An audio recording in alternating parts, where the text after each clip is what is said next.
आज सकाळी सकाळीच असतील नसतील तेवढ्या भाज्या बाहेर काढून स्वच्छ साफ करून धुवून कट करून घेतल्या चांगल्या आणि कुकरमध्ये टाकून पाणी मीठ हळद टाकली आणि 2 शिट्ट्या काढून घेतल्या.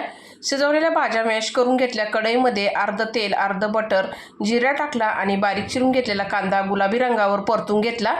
कांदा गुलाबी रंगावर आल्यानंतर त्यामध्ये अद्रक लसूणची पेस्ट बारीक चिरून घेतलेला टमाटर टाकला. कांदा टमाटर चांगला सॉफ्ट करून घेतला. घरगुती मसाला लाल काश्मीरी मिरची पावडर धना पावडर गरम मसाला हळद पावभाजी मसाला टाकला आणि तेल सेपरेट होईपर्यंत मसाला परतून घेतला. नंतर मॅश करून घेतलेल्या भाज्या त्याच्यामध्ये टाकून घेतल्या. मिक्स करून घेतलं. चवीनुसार मीठ आणि कोथिंबीर टाकली. उकळी काढून घेतली. बटर टाकून तयार झाली आपली भाजी. तर लगेच पावाची लादी पण आलेली होती. पॅनमध्ये बटर आणि मसाला टाकला आणि त्याच्यामध्ये पाव चांगले लोळू घेतले. मस्त असे पाव पण तयार झाले.